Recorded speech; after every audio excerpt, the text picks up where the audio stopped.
పార్టీల పొత్తుతో చంద్రబాబు ప్రజలే బలమే బలంగా వైసీపీ ఎన్నికల్లో తలబడబోతుందని ముఖ్యమంత్రి వైఎస్ జగన్మోహన్ రెడ్డి అన్నారు. ప్రతిపక్ష పార్టీలకు సేనాధిపతులే ఉన్నారు తప్ప సైన్యం లేదని, నోటాకు వచ్చినన్ని ఓట్లు కూడా రాని పార్టీ అటువైపు ఉందన్నారు. వాళ్ళ వెనుక ప్రజలు లేరు కాబట్టే పొత్తులతో ఎత్తులతో వస్తున్నారని అన్నారు.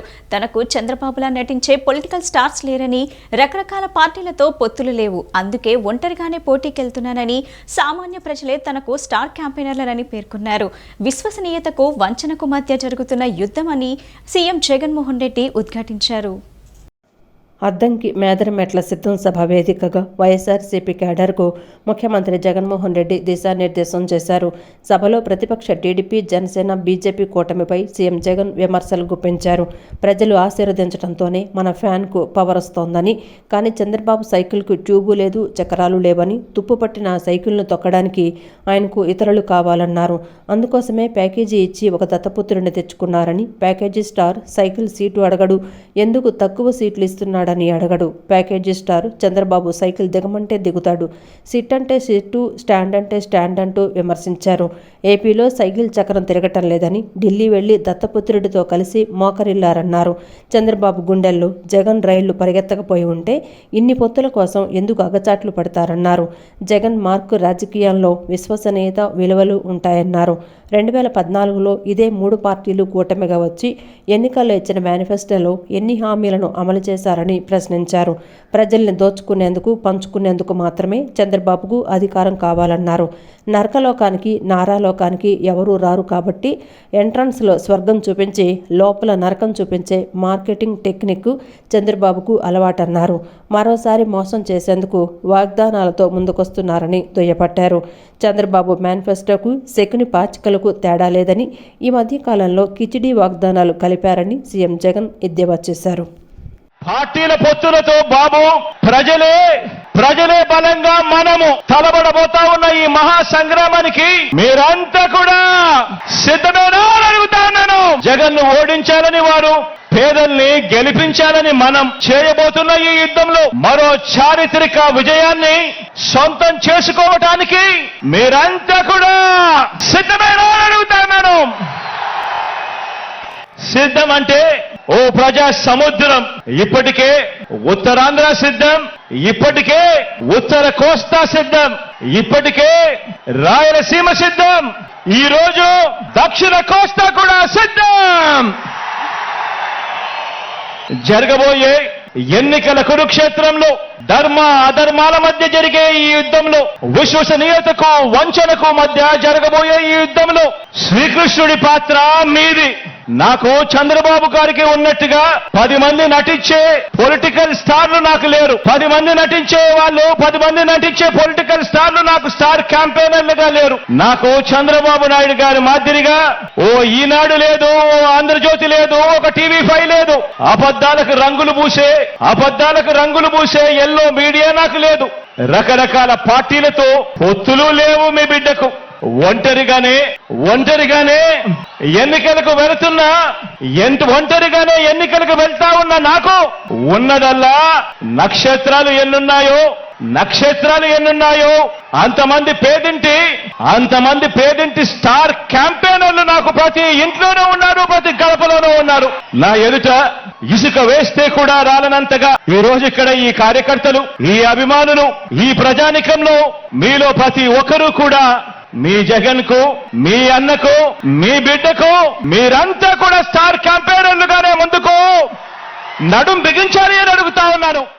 Lepakshi knowledge hub, science city పేరుతో వైకాపా ప్రభుత్వం సుమారు 17,000 ఎకరాలు సేకరించిందని, కానీ ఒక్క పరిశ్రమ వచ్చిందా అని టీడీపీ జాతీయ ప్రధాన కార్యదర్శి నారా లోకేష్ ప్రశ్నించారు. జగన్ వచ్చాక ఇక్కడ 10% పనులు కూడా జరగలేదని, వైకాపా నేతలు ఉరవకొండను దోచేస్తున్నారని ఆరోపించారు. మంగళగిరి మాదిరిగా ఉరవకొండ చేనేతలను ఆదుకుంటామని నారా లోకేష్ తెలిపారు. అనంతపురం జిల్లా ఉరవకొండలో నిర్వహించిన శంకారావం సభలో టీడీపీ జాతీయ ప్రధాన కార్యదర్శి నారా లోకేష్ మాట్లాడారు. టీడీపీ హయాంలో 100 కిలోమీటర్ల రోడ్లు వచ్చాయన్నారు. పెద్ద ఎత్తున తాగు, సాగునీటి పనులు జరిగాయని వివరించారు.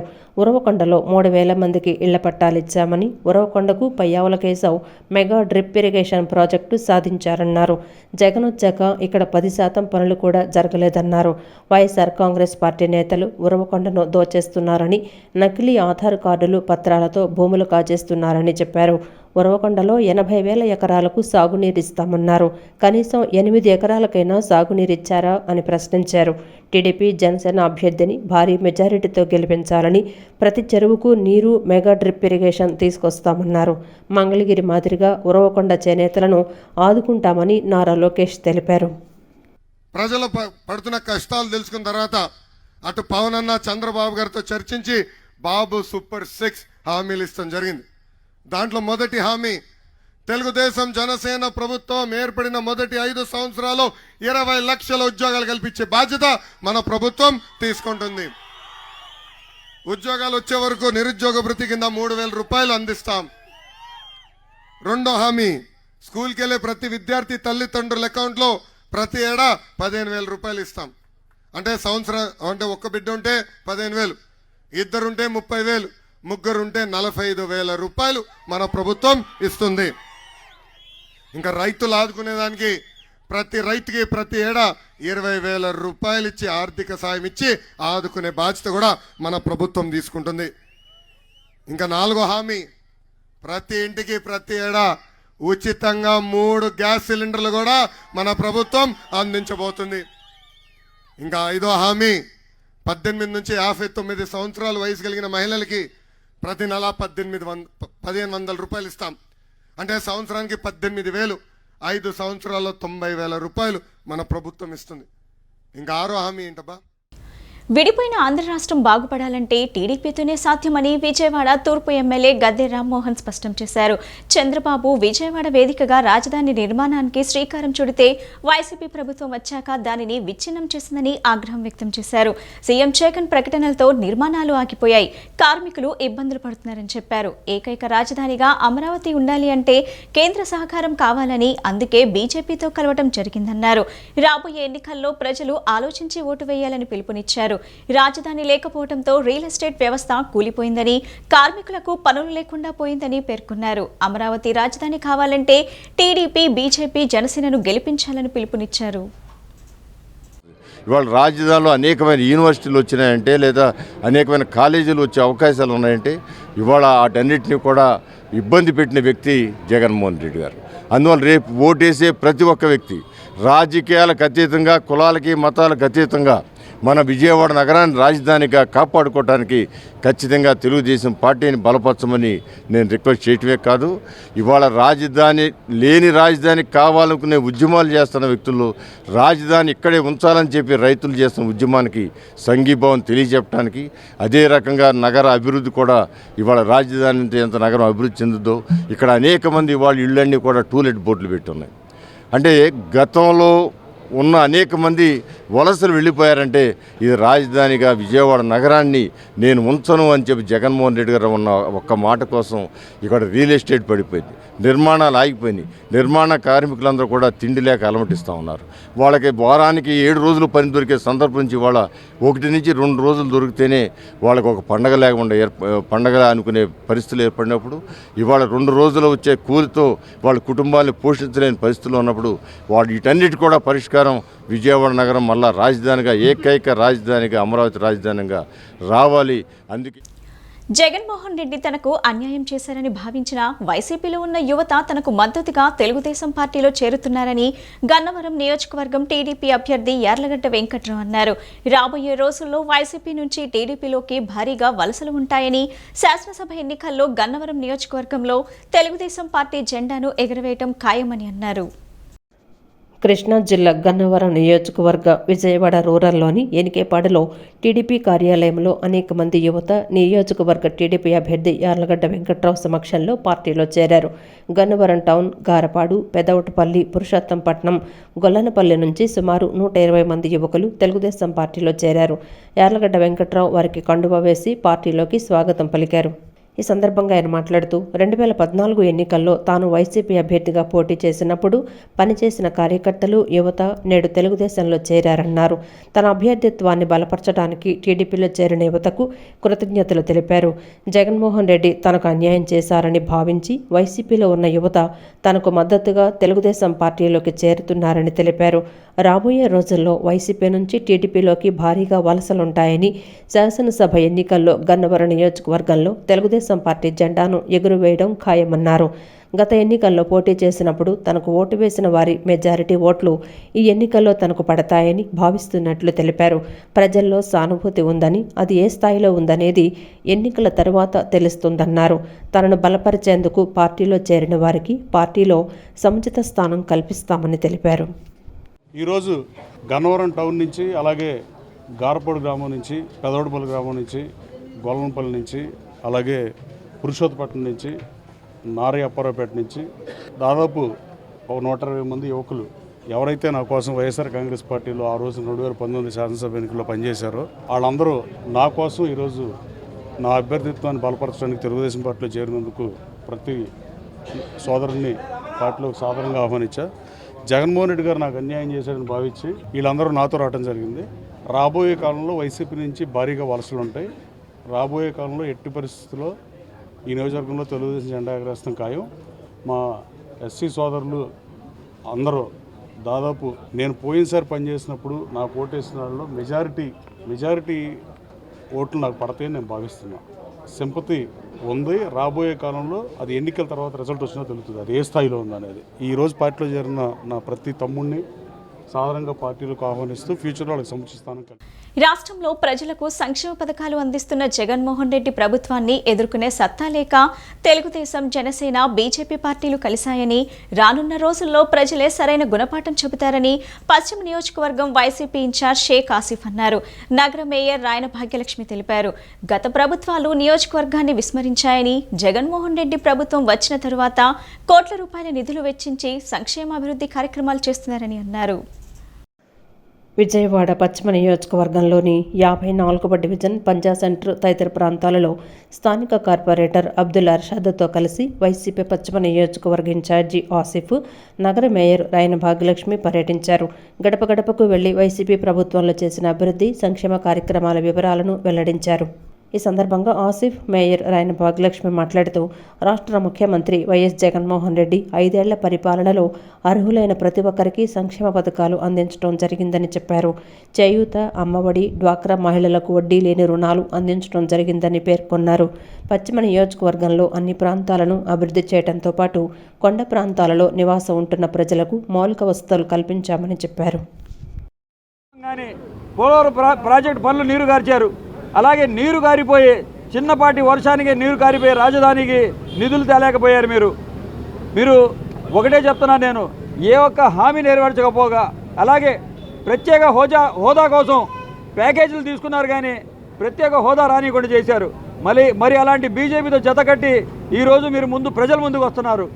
చంద్రబాబు నాయుడు అయితే గుంటూరు మహాసభలో, నారా హమారా మహాసభలో ముస్లిం యువకులు వెళ్ళి వాళ్ళ చట్టసభల్లోకి వెళ్ళి మాకు ఇది కావాలి, ఆ బహిరంగ సభలోకి వెళ్ళి మాకు ముస్లిం హక్కుల కోసం మాకు ఈ నిధులు కేటాయించండి, మాకు ఈ పనులు చేసి పెట్టండి అని అడిగితే వాళ్ళని దేశద్రోహులుగా చిత్రీకరించిన ఘనత మాజీ ముఖ్యమంత్రి చంద్రబాబు నాయుడుది. మరి ముస్లిమ్స్కి ఏం న్యాయం చేశాడు ఆయన? ముస్లిమ్స్కి ఏ ఒక్క మంత్రి పదవి ఇవ్వలా, ఏ ఒక్క ఎమ్మెల్యే పదవి ఇవ్వలా. ఈరోజు కూడా చూస్తున్నాం ముస్లిమ్స్కి ఎంత చిన్న చూపు చూస్తున్నాడు చంద్రబాబు నాయుడు. అలాగే ఓటు బ్యాంకు కింద వాడుకుంటున్నాడు తప్ప వాళ్ళకి ధైర్యం సరిపోక ఫ్యామిలీ బయటకు వచ్చి ప్రతి ఒక్కరూ ఈరోజు కష్టపడుతున్నారు. కానీ గతంలో మనం మంచి చేస్తే మనకు మంచి జరిగిద్ది. మనం పువ్వు ఇస్తే పువ్వే వస్తుంది, రాయి ఇస్తే రాయే వస్తుంది. వీళ్ళు ఏనాడు ప్రజల మీద పువ్వులు వేయలే, రాళ్ళేసినారు. వీళ్ళకి ఏ రోజు పువ్వులు పడవు, వీళ్ళకి రాళ్ళే పడతాయి. రాబోయే రోజుల్లో తెలంగాణలో ఏ రకంగా తరిమి కొట్టినారో ఆంధ్రప్రదేశ్లో అదే రకంగా తెలుగుదేశం, జనసేన పార్టీలని ఈరోజు తరిమి కొడతారని తెలియజేస్తున్నాను. కరోనా కాలంలో దాక్కున్న వాళ్ళు ఈరోజు ప్రజల వద్దకు వచ్చి మేము మంచి చేస్తాము అని అంటే ప్రజలు నమ్మకబలికితే నమ్మే పరిస్థితుల్లో ప్రజలు లేరు. తెలంగాణ రాష్ట్రంలోనే ఏదైతే దాక్కున్నారో, ఏదైతే తలదాచుకున్నారో, ఏదైతే వాళ్ళ ప్రాణాలే ముఖ్యం అనుకున్నారో, ప్రజల ప్రాణాలని ఆ రోజు నిర్లక్ష్యం చేసినారో ఈరోజు వచ్చి ప్రజలకేదో నమ్మబలికేసి ఏదో అబద్ధపు మాటలు చెప్పేసి కళ్ళబుల్లు కబుర్లు చెప్తే ప్రజలు నమ్మే పరిస్థితుల్లో లేరు. వచ్చే ఎన్నికల్లో 175 స్థానాలకు వైఎస్ఆర్సీపీ 175 స్థానాలు కైవసం చేసుకుంటుందని సెంట్రల్ నియోజకవర్గం వైఎస్ఆర్సీపీ ఇన్ఛార్జ్ ఎమ్మెల్యే వెల్లంపల్లి శ్రీనివాసరావు అల్లుడు మంచుకొండ చక్రవర్తి అన్నారు. ఎమ్మెల్యేగా వెల్లంపల్లి శ్రీనివాసరావు గెలిచాక సెంట్రల్ నియోజకవర్గంలో అండర్ గ్రౌండ్ డ్రైనేజ్ నిర్మించి దోమల బెడతకు శాశ్వత పరిష్కారం చూపిస్తామని హామీనిచ్చారు. నగరంలోని 64వ డివిజన్లో ఏర్పాటు చేసిన జగనన్న కావాలి శ్రీనన్న రావాలి కార్యక్రమంలో డిప్యూటీ మేయర్ అవుతు శ్రీ శైలజారెడ్డి, 64వ డివిజన్ కార్పొరేటర్ ఎర్రగొర్ల తిరుపతమ్మ శ్రీరాములతో పాటు పార్టీ శ్రేణులతో కలిసి సెంట్రల్ నియోజకవర్గ ఇన్ఛార్జి ఎమ్మెల్యే వెల్లంపల్లి శ్రీనివాసరావు అల్లుడు మంచుకొండ చక్రవర్తి Prajasakti Nagar community hall road నుంచి ఎన్నికల ప్రచారాన్ని ప్రారంభించారు. సీఎం జగన్మోహన్ రెడ్డి 5 సంవత్సరాల పాటు అమలు చేసిన అభివృద్ధి సంక్షేమ పథకాల వల్ల ప్రజలంతా సంతోషంగా జీవిస్తున్నారని అల్లుడు మంచుకొండ చక్రవర్తి అన్నారు. గడప గడపకు వెళ్తుంటే ప్రతి ఇంట్లో నీరాజనాలు పలుకుతున్నారని, వచ్చే ఎన్నికల్లో వైసీపీకే ఓటు వేస్తామని చెబుతుంటే చాలా ఆనందంగా ఉందని చక్రవర్తి అన్నారు. ఎన్నికల్లో ఎమ్మెల్యేగా గెలిచిన తర్వాత సెంట్రల్ నియోజకవర్గంలో అండర్ గ్రౌండ్ డ్రైనేజీ నిర్మాణం పూర్తి చేస్తామని, తద్వారా దోమల నివారణ అవుతుందన్నారు. క్షేమం గురించి, అభివృద్ధి గురించి ఇక్కడ ప్రతి ఒక్కరికి వివరించడం జరిగింది. మేము వెళ్ళిన ప్రతి గడపలో, ప్రతి ఇంట్లో మాకు నీరాజనాలు తెలుపుతున్నారు. అలాగే జగనన్నే రావాలి, జగనన్నే వస్తే బాగుంటుందని చెప్పి వాళ్ళంతా చాలా సంతోషంగా చెప్తుంటే బాగా ఆనందంగా ఉంది. అలాగే ఇక్కడ ఉన్న ప్రజానీకం చాలా అప్రమత్తంగా ఉన్నారు. ఎవరు మోసం చేసినా మోసపోయే పరిస్థితిలో వారు లేరు. ఆల్రెడీ గతంలో వాళ్ళని బాగా మోసం చేశారు గత ప్రభుత్వం. ఇలాగ జగనన్న వచ్చిన తర్వాతే వాళ్ళకి న్యాయం జరిగింది. జగనన్న వస్తేనే మళ్ళీ సంక్షేమం కొనసాగాలన్నా, అభివృద్ధి జరగాలన్నా జగనన్నతోనే సాధ్యం. మరి ఎవరు వచ్చినా కూడా వారిని ఎప్పుడు కూడా మోసం చేయడమే తప్ప ఇక్కడ అభివృద్ధి కానివ్వండి, సంక్షేమం కానివ్వండి ఎప్పుడు చేసిన దాఖలాలే లేవు. ఇక్కడున్న ప్రజలకు కానీ, ఇక్కడున్న ప్రతి ఒక్కరూ జగన్ గారిని మళ్ళీ ముఖ్యమంత్రిగా చేయాలి, ఇక్కడ వెల్లంపల్లి శ్రీనివాసరావు గారిని గెలిపించాలనే నినాదంతో వీళ్ళందరూ చాలా గట్టిగా ఉన్నారు. అలాగే అత్యంత మెజారిటీతో ఇక్కడ వెల్లంపల్లి శ్రీనివాసరావు గారు, అలాగే జగన్మోహన్ రెడ్డి గారు 175 సీట్లు 170 సీట్లు విజయం. అనంతరం డిప్యూటీ మేయర్ శైలజారెడ్డి మాట్లాడుతూ 5 సంవత్సరాల పాటు ప్రవేశపెట్టి ప్రతి పథకాన్ని విజయవంతంగా అమలు చేసిన ఘనతగా జగన్మోహన్ రెడ్డికి దక్కుతుందన్నారు. బోండా ఉమ 2014 నుంచి 19 వరకు ఎన్ని నిధులు కేటాయించారో చెప్పాలని డిమాండ్ చేశారు. 6-7 కోట్ల రూపాయల అభివృద్ధి మా ఈ 2.5 సంవత్సరాలు తిరుపతి కార్పొరేటర్ అయిన తర్వాత మాత్రమే జరిగింది.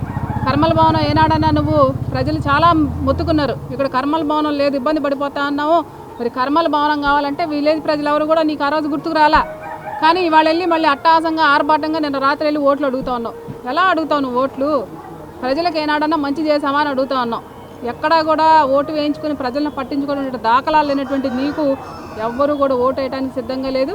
రానున్న రోజుల్లో ఏదైతే గడప గడపకి మా నిధులు వెళ్ళినాయి, ప్రతి ఒక్క కుటుంబంలో కూడా లబ్ధి జరిగింది, ప్రతి ఒక్క కుటుంబంలో కూడా సంక్షేమం ఇచ్చాం. ప్రతి ఒక్క అవ్వ తాత నుంచి చిన్న పిల్లవాడు చదువుకునే వరకు కూడా జగన్మోహన్ రెడ్డి గారి ప్రభుత్వం రావాలి మళ్ళీ అనేటువంటి కార్యక్రమంతో ముందుకెళ్తా ఉన్నారు.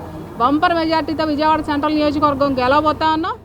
రాష్ట్ర ప్రభుత్వం పని విధానానికి నిదర్శనం విజయవాడ కొత్తపేటలో నత్తనడకగా జరుగుతున్న పోలీస్ స్టేషన్ నిర్మాణ పనులని సిపిఐ నగర కార్యదర్శి కోటేశ్వరరావు అన్నారు. ఎక్కడ వేసిన గొంగలి అక్కడే అన్న చందంగా నిర్మాణ పనులు ఉన్నాయని పేర్కొన్నారు. పాత బస్తీలో ట్రాఫిక్ పెరిగిందని, సకాలంలో శాంతి భద్రతల సమస్యలు పరిష్కారం కావాలంటే అనేక సంవత్సరాలుగా పోలీస్ స్టేషన్ అందుబాటులో ఉండాలని అనేక సంవత్సరాలుగా ప్రజలు కోరుతున్నారని తెలిపారు.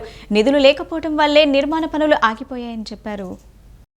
1 టౌన్ పాల ఫ్యాక్టరీ క్వార్టర్స్ సమీపంలో కొత్తపేట పోలీస్ స్టేషన్ నిర్మాణానికి శంకుస్థాపన చేసిన స్థలాన్ని సిపిఐ నగర కార్యదర్శి కోటేశ్వరరావు పార్టీ శ్రేణులతో కలిసి పరిశీలించారు. ఈ సందర్భంగా ఆయన మాట్లాడుతూ 2.5 సంవత్సరాల క్రితం పోలీస్ స్టేషన్ నిర్మాణ పనులకు శంకుస్థాపన చేశారన్నారు. ప్రభుత్వం మాటలు చూస్తే కోటలు దాటుతున్నాయని, పనులు మాత్రం జరగటం లేదన్నారు. నిధులు తీసుకొచ్చి పోలీస్ స్టేషన్ నిర్మాణం పనులు పూర్తి చేయించడంలో స్థానిక ఎమ్మెల్యే వైఫల్యం చెందారన్నారు. ఈ పోలీస్ స్టేషన్ పరిధి చాలా పెద్దదని, అందరికీ నడిమధ్యలో ఉంటే అందుబాటులో ఉంటుందన్నారు. ప్రభుత్వం తక్షణమే నిధులు కేటాయించి అందుబాటులోకి తీసుకురావాలని కోరారు.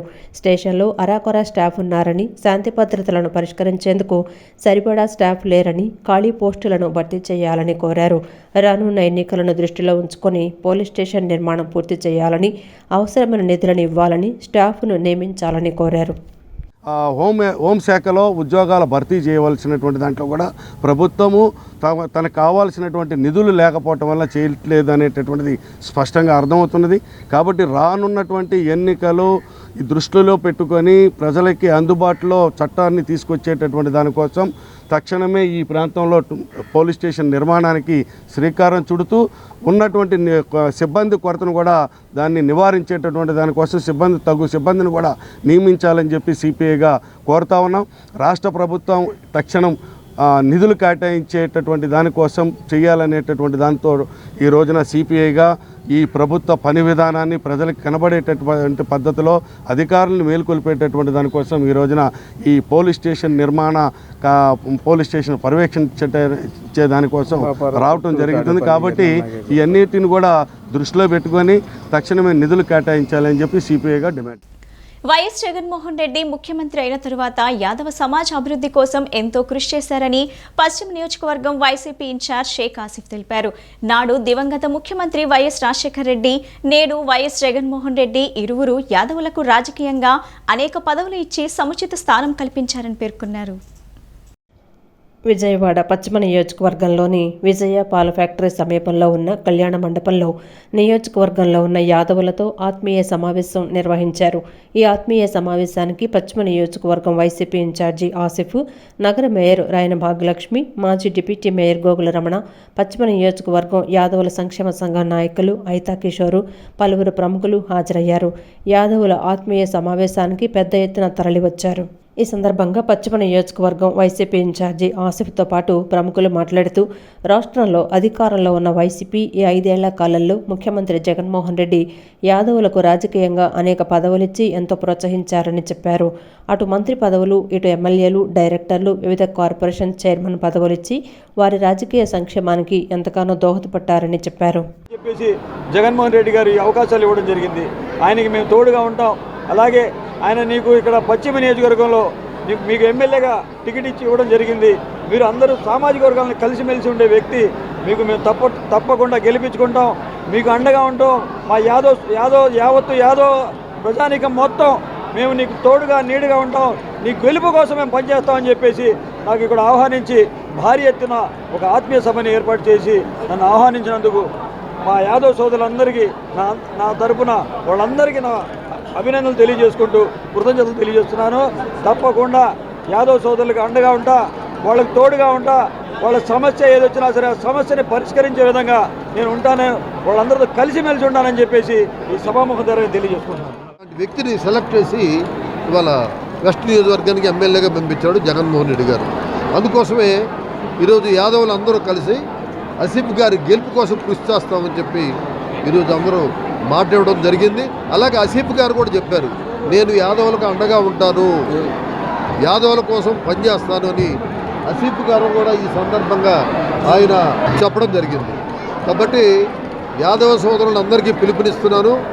వైఎస్ఆర్సీపీ ముఖ్యమంత్రి జగన్మోహన్ రెడ్డి గారు మళ్ళీ ఈ రాష్ట్రంలో అధికారంలోకి రావాలంటే మనందరం వైసీపీ పార్టీకి సపోర్ట్ చేసి వారిని గెలిపించాలని చెప్పి ఈ సందర్భంగా నేను కోరుతున్నాను. ఖచ్చితంగా ఆ సమస్యలను పరిష్కారం చేస్తాము, జగన్ గారి దృష్టికి తీసుకెళ్ళడం చెప్పని హామీ ఇవ్వడం జరిగింది. ఏదైతే జగన్మోహన్ రెడ్డి గారు మరి తిరుపతిలో మంచి పారికి ఉన్నటువంటి సన్నిధి వల్ల అనే అంశాన్ని మరి గత టీడీపీ ప్రభుత్వం అది తీసేసి ఒక ఉద్యోగంలో చేయబోయిందో దాన్ని జగన్మోహన్ రెడ్డి గారు 2019 ఎన్నికల ముందు హామీ ఇచ్చి మరి దాన్ని అమలు చేసి ఆ దేవదేవుడు వెంకటేశ్వర స్వామి మీకు వరం ఇచ్చాడు, దాన్ని ఎవరు తీసివేయలేరని చెప్పి గెజెట్ చేసి హామీ ఇచ్చారు. అదేవిధంగా గొల్ల మండపం కూడా తీసేయబోతే దాన్ని ఆపారు. యాదవ్ కార్పొరేషన్ ప్రకటించారు కాబట్టి ఖచ్చితంగా రాష్ట్ర వ్యాప్తంగా అలాగే విజయవాడలో కానీ పశ్చిమ గోదావరిలో కానీ జగన్మోహన్ రెడ్డి గారికి యాదవ్ అండగా ఉండి మరి ఆసిఫ్ గారిని జగన్ గారిని మళ్ళీ ముఖ్యమంత్రిగా చెప్పి మీ తెలియజేసుకుంటున్నాం. ఈ కార్యక్రమంలో మాజీ కార్పొరేటర్లు, వైసీపీ రాష్ట్ర నాయకులు, యాదవ సంక్షేమ సంఘం నాయకులు పాల్గొన్నారు. విజయవాడ ఇంద్రకీలాద్రిపై ఘాట్ రోడ్లో అగ్ని ప్రమాదం సంభవించింది. మంటలను ఆర్పేందుకు వచ్చిన అగ్నిమాపక వాహనం ఘాట్ రోడ్లో అదుపు తప్పి కొండను ఢీకొంది. ఓంకారం లడ్డూ కౌంటర్ వెనుక వైపు చెత్త పేరుకుపోయి మంటలు వ్యాపించాయి. అప్రమత్తమైన ఆలయ అధికారులు అగ్నిమాపక శాఖకు సమాచారం అందించారు. అగ్నిమాపక వాహనం ఘాట్ రోడ్లో వెళ్తుండగా మలుపు వద్ద అదుపు తప్పి కొండను ఢీకొంది. దీనితో అధికారులు మరో అగ్నిమాపక వాహనంను తెప్పించి మంటలను ఆర్పారు. ఈ ప్రమాదంలో ఎవరికీ ఎటువంటి హాని జరగలేదు. స్వాతంత్ర పోరాటంలో కృష్ణా జిల్లా మహిళల పాత్ర ఎంతో ప్రాముఖ్యతను సంతరించుకుందని హైకోర్టు జడ్జి ఏమి శేషసాయి తెలిపారు. సమాజంలో తల్లి ప్రేమ ఎంతో గొప్పదని, తల్లిదండ్రులు, నాయనమ్మ, అమ్మమ్మ ఆదరణలో పెరిగిన వారు ఎంతో ప్రతిభావంతులుగా సమాజంలో గుర్తింపు పొందుతున్నారని పేర్కొన్నారు. మహిళలు అభివృద్ధి చెందితేనే ఆ దేశం ఎంతో పురోగతి చెందుతుందని చెప్పారు. నగరంలోని గవర్నర్పేట బెజవాడ బార్ అసోసియేషన్ ఆధ్వర్యంలో అంతర్జాతీయ మహిళా దినోత్సవ వేడుకలు జరుపుకున్నారు. ఈ వేడుకలకు హైకోర్టు న్యాయమూర్తి ఏవి శేషసాయితో పాటు జిల్లా జడ్జిలు, హైకోర్టు న్యాయమూర్తులు, బెజవాడ బార్ అసోసియేషన్ ప్రతినిధులు, సీనియర్ అడ్వకేట్లు, సీనియర్ మహిళా అడ్వకేట్లు పాల్గొన్నారు. ఈ సందర్భంగా హైకోర్టు జడ్జి ఏవి శేషసాయి మాట్లాడుతూ సమాజంలో వృద్ధాశ్రమాలు బాగా పెరిగిపోయాయని, మహిళల పట్ల పురుషులు సోదరభావంతో ఉండాలని పేర్కొన్నారు. అసాంఘిక కార్యక్రమాలకు అడ్డంగా మారిన రాంవర్పాడు రైల్వే స్టేషన్ను రైల్వే ఉన్నతాధికారులు ఆధునీకరించి మహిళా ఉద్యోగులకి అప్పగించడంతో దేశంలోనే ఉన్నత రైల్వే స్టేషన్గా ప్రఖ్యాతులు పొందడం జరిగిందని చెప్పారు. సమాజంలో ప్రతి పౌరులు మహిళలను గౌరవించాలని విజ్ఞప్తి చేశారు. ఉమ్మడి కుటుంబాలు ఉన్నప్పుడు అమ్మమ్మలు, తాతయ్యలు, మేనత్తలు, మేనమావులు వాళ్ళతో తిరగడమే పర్సనాలిటీ డెవలప్మెంట్ ఎప్పుడు కూడా. అది కనుమరుగైపోయింది వ్యక్తిత్వ వికాసం. అలాగే ఇంకొక అనర్థం చెప్పినది ఏంటంటే వృద్ధాశ్రమాలు పెరిగిపోయి. మన సంస్కృతికి ఎప్పుడు కూడా వృద్ధాశ్రమాలు లేవండి. ఈ కొత్త కాన్సెప్ట్ ఉంది. కాబట్టి మనందరం కూడా ఈ విషయం గురించి ఆలోచించాల్సిన విషయం ఈ సందర్భంగా ఉంది. నా దృష్టిలో ఏ మగాడైతే తల్లిని, సోదరిని ప్రేమతో, ఆదరంతో చూసుకుంటాడో అతను మాత్రమే మంచి భర్త కాగలుగుతాడు, మంచి పౌరుడిగా రూపుదిద్దుకుంటాడు. అటువంటి వ్యక్తి మాత్రమే. రాజకీయంగా ఆర్యవైశ్యులు అభివృద్ధి చెందాలనేది ఆర్యవైశ్య మహాసభ ముఖ్య ఉద్దేశమని ఆర్యవైశ్య సంఘం గౌరవ అధ్యక్షులు జయంతి వెంకటేశ్వర్లు అన్నారు. ఆర్యవైశ్య సామాజిక వర్గం ఎక్కువగా ఉండే పశ్చిమ నియోజకవర్గ సీటును ఆర్యవైశ్యులకు కేటాయించాలని కోరారు. పొత్తులో భాగంగా జనసేన పార్టీ పశ్చిమ సీట్ను మాజీ ఛాంబర్ ఆఫ్ కామర్స్ అధ్యక్షులు వక్కలగడ్డ భాస్కర్రావుకు కేటాయించాలని డిమాండ్ చేశారు. ఆంధ్రప్రదేశ్ ఆర్యవైశ్య మహాసభ రాష్ట్ర కార్యవర్గ సమావేశం కృష్ణలంక వాసవి భవన్ నందు నేడు జరిగింది. ఈ కార్యక్రమంలో రాష్ట్ర నలుమూలల నుండి ఆర్యవైశ్య మహాసభ సభ్యులు పాల్గొన్నారు.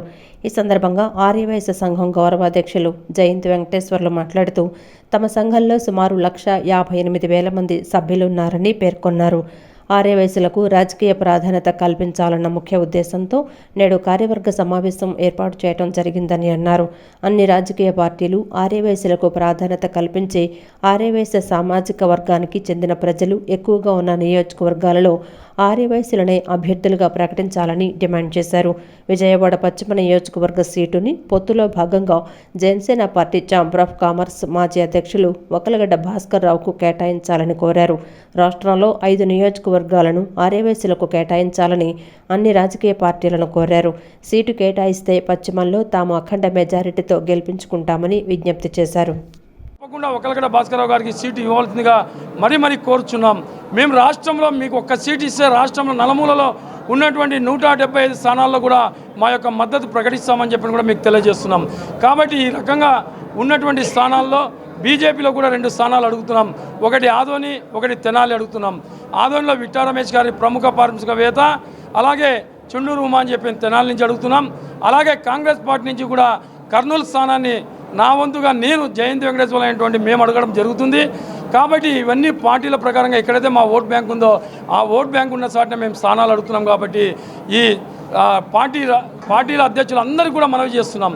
ఇక మీదట ఏదైనా తప్పు జరిగితే మాత్రం తప్పకుండా ఆర్యవైశ్యులు మేము 8% ఉన్నటువంటి రాష్ట్రంలో నలుమూలలు తిరిగి 80% ఓట్ బ్యాంకుకి మేము మా యొక్క సత్తా చూపిస్తామని చెప్పని ఈ సభాముఖంగా మేము తెలియజేస్తున్నాం. నాణ్యమైన విద్యను అందించేందుకు మార్వాడి యూనివర్సిటీ ముందుంటుందని ధ్రువ్ మార్వాడి తెలిపారు. ఇటీవలే తమ యూనివర్సిటీకే జాతీయ స్థాయి గుర్తింపు వచ్చిందని అన్నారు. విద్యార్థులకు నాణ్యమైన విద్య నుంచి ప్లేస్మెంట్స్ అందించడమే లక్ష్యంగా ముందుకు సాగుతున్నామని వెల్లడించారు. గుజరాత్ రాష్ట్రం రాజ్కోట్కు చెందిన మార్వాడి యూనివర్సిటీ ఆంధ్రప్రదేశ్ ప్రాంతీయ కార్యాలయాన్ని విజయవాడలో ప్రారంభించారు. ఈ కార్యక్రమానికి మార్వాడి యూనివర్సిటీ ట్రస్టీ ధ్రువ్ మార్వాడి పాల్గొన్నారు. ఆంధ్రప్రదేశ్, తెలంగాణ వ్యాప్తంగా అన్ని జిల్లా కేంద్రాల్లో మార్వాడి యూనివర్సిటీ ప్రాంతీయ కార్యాలయాలు ప్రారంభిస్తామన్నారు. విద్యార్థులకు నాణ్యమైన విద్య, మంచి ప్లేస్మెంట్స్ అందించడమే లక్ష్యంగా ముందుకు సాగుతున్నామని ధ్రువ్ మార్వాడి తెలియజేశారు. As soon as we started, we were fortunate enough to get success early on from 1992 onwards. There were two main reasons why we got success in the financial services space. One, because the employees who were with us from 1992 are still with us. The customers who were with us on day one are still with us. They are with us for 30 years. That is because of the trust and reputation that we have built with them. We want to grow together with people. That is the approach we have. That's the association with Akshara as well. We want to grow together. We want to keep a long-term approach to things, and this is what we believe in. That's how growth happens, with long-term approach. And yes, so the dream for university was realized in the year 2008-2009. We started as Marwadi Education Foundation group of institutions. We started with 5 classrooms. ఈ కార్యక్రమంలో Andhra Pradesh Marwadi university regional coordinator కన్యాపురి శ్రీనివాసుల ఆధ్వర్యంలో అన్ని ప్రాంతాల నుండి education consultants, విద్యార్థుల తల్లిదండ్రులు ఈ కార్యక్రమంలో పాల్గొన్నారు. విజయవాడ బస్టాండ్ వద్ద కల త్రిశక్తి పీఠం నందు చండీ సప్తసతి హోమాలు శాస్త్రోక్తంగా నిర్వహించారు. 136 జంటలు ఈ యాగంలో అమ్మవారి చండీ వర్ణాన్ని దర్శించుకొని సప్తసతి హోమాలు చేశారు. ఉదయం నుండి ప్రారంభమైన ఈ యాగం మధ్యాహ్నం పూర్ణాహుతితో క్రతువు ముగిసింది. విజయవాడ బస్టాండ్ వద్ద గల త్రిశక్తి పీఠం నందు చండీ సప్తశతి హోమాలు శాస్త్రోక్తంగా నిర్వహించారు. ఈ యాగంలో 136 జంటలు కూర్చొని అమ్మవారి చండీ వర్ణాన్ని దర్శించుకొని సప్తశతి హోమాలు చేశారు. చండీ అమ్మవారిని కలశ రూపంలో అర్చించారు. ఉదయం నుండి ప్రారంభమైన ఈ యాగం మధ్యాహ్నం పూర్ణాహుతితో ఈ క్రతువు ముగిసింది. ఈ సందర్భంగా ఆలయ అర్చకులు మాట్లాడుతూ మాఘమాసం శివకేశవులకు ప్రతిపాత్రమైన మాసమని అన్నారు. మహాశివరాత్రి ఈ మాసంలోనే వస్తుందని, విష్ణుమూర్తి రూపంలో సూర్యభగవానుడు సూర్య నమస్కారాలు అందుకుంటారని చెప్పారు. అమావాస్య తిథిని ఆదివారం పితృదోషం పోయి మన అభివృద్ధి జరుగుతుందని పేర్కొన్నారు. ప్రజలందరూ సుభిక్షంగా ఉండాలని ఆకాంక్షించారు. బస్టాండ్ పక్కన వేయించేసినటువంటి మహాకాళి, మహాలక్ష్మి, మహాసరస్వతి దేవాలయమైనటువంటి కాళికా అమ్మవారి దేవస్థానంలో 136 మంది జంటలు కూర్చొని ప్రశాంతంగా అమ్మవారి యొక్క చండీ వర్ణనతో అమ్మవారి యొక్క సప్తసతీ హోమాల్ని అనుసరించారు. అందరూ కూడా చేసి అమ్మవారి యొక్క కృపని పొందుతూ అమ్మవారు ఖడ్గంజక్రగదేషు చాపపరిఘాంచూలం భుజుండీం శిరః శంఖం సందధదీం కరైస్త్రినయనాం సర్వాంగభూషావృతాం నీలాశ్మద్యుతిమహాస్యపాదదశకాం సేవే మహాకాళికాం యామస్తౌత్స్వభిదే హరో కమలజో హంతుం మధుం కైడభం నమో దేవ్యై మహాదేవ్యై శివాయై సతతం నమః. నమః ప్రకృత్యై భద్రాయై నియతాః ప్రణతాః స్మతాం. ప్రకృతే మాత. భారతీయ చిత్రకళలో ఆంధ్రప్రదేశ్ ప్రత్యేక స్థానం ఉందని శాసనసభ మాజీ డిప్యూటీ స్పీకర్ మండలి బుద్ధప్రసాద్ వ్యాఖ్యానించారు. చిత్రకళ ఎంతో విలువైనదని, వాటిని కొనుగోలు చేసి కళాకారులను ప్రోత్సహించాల్సిన అవసరం ప్రభుత్వం, ప్రజలపై ఉందన్నారు. విజయవాడ ఆర్ట్ సొసైటీ ఆధ్వర్యంలో సర్వసభ్య సమావేశం మరియు చిత్రకళా ప్రదర్శన బందర్ రోడ్డులోని ఠాగూర్ స్మారక గ్రంథాలయంలో జరిగింది. కార్యక్రమానికి ముఖ్య అతిథిగా హాజరైన మండలి బుద్ధప్రసాద్ ప్రదర్శనను ప్రారంభించారు. అనంతరం ప్రదర్శనలో ఉంచిన చిత్రాలను తిలకించి కళాకారులను అభినందించారు. జ్యోతి ప్రజ్వలన చేసి కార్యక్రమాన్ని ప్రారంభించిన అనంతరం మీడియాతో మాట్లాడుతూ ప్రభుత్వం కళాకారుల సంక్షేమంపై దృష్టి సారించాల్సిన అవసరం ఉందన్నారు. చిత్రకళా ప్రదర్శనలు చేసుకునేందుకు అవకాశం కల్పించాలని కోరారు. ప్రభుత్వం కళాకారులను ప్రోత్సహించేందుకు కొనుగోలు చేయాలని విజ్ఞప్తి చేశారు. సొంత ఖర్చులతో తయారు చేసి చిత్రకళాకారులు ఎన్నో బాధలు పడుతున్నారని, వారిని ఆదుకోవాల్సిన బాధ్యత ప్రభుత్వం మరియు ప్రజలపై ఉందన్నారు. అలాగే విద్యార్థులందరూ కూడా ఆంధ్ర చిత్రకళ అని చెప్పి మళ్ళా ఒక చిత్రకళకి వారు నాంది పలికి భారతీయ చిత్రకళలో ఆంధ్ర చిత్రకళకు కూడా ఒక స్థానాన్ని కల్పించిన మహానుభావులు. దానికి ఆ రోజున ఆంధ్రజాతీయ కళాశాల మచిలీపట్నం ప్రమోద్ కుమార్ చటర్జీ గారు యొక్క శిష్యరకం వహించడం, అలాగే రాజమండ్రిలో ఆస్వాల్డ్ కూల్డ్రే గారి యొక్క శిష్యరకం వహించడం, వారి యొక్క ప్రభావంతో మనదైన ఒక చిత్రకళని సృష్టించాలని చెప్పి ఆంధ్ర చిత్రకళను ఆ రోజున వారు సృష్టించడం జరిగింది. అలాగే రకరకాల చిత్రకళలు మనకి ఉన్నాయి. మొగలాయి పత్తులో చిత్రకళలు ఉన్నాయి, అనేక చిత్రకళలు ఉన్నప్పటికీ కూడా ఏ చిత్రకళలో అయినా కూడా తనదైన సామర్థ్యాన్ని ప్రదర్శించింది మాత్రం తెలుగు చిత్రకారులు అని చెప్పడం ఎటువంటి సందేహం లేదు. అయితే చిత్రకళ అన్నది చాలా ఖరీదైన వ్యవహారం. అయితే ఏంటి, వీళ్ళు చిత్రాలని వారు రచిస్తున్నారు కానీ వాటిని తగిన కొనుగోలు చేసే పరిస్థితులు మనకి కనిపించట్లేదు. కార్యక్రమంలో గోళ్ల నారాయణ మరియు నగర ప్రముఖులు, సొసైటీ ప్రతినిధులు, కళాకారులు పాల్గొన్నారు.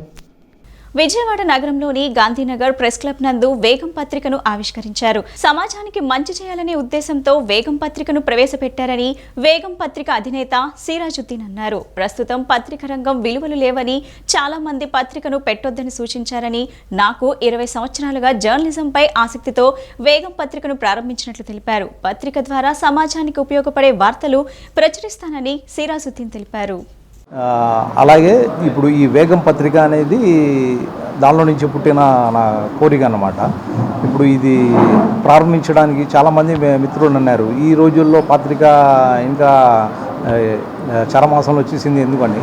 కానీ నాకు ఒకటే కోరిక, నేను కష్టపడి నేను చేసిన దానికి ఈ రోజు లేకపోతే కూడా రాబోయే రోజుల్లో అయినా నాకు సక్సెస్ లభిస్తుందని, మంచి జరగాలని, నేను నా పత్రిక ద్వారా కొన్ని సమాజానికి హెల్ప్ చేయాలని ఆ ఉద్దేశంతోనే ఈ పత్రిక ప్రారంభించాను. విజయవాడ గాంధీనగర్ ప్రెస్ క్లబ్ నందు యుఎస్ఎస్ఏ థర్డ్ ఫ్రంట్ నిర్మాణకర్త దేవరపల్లి మహేష్ విలేకరుల సమావేశాన్ని నిర్వహించారు.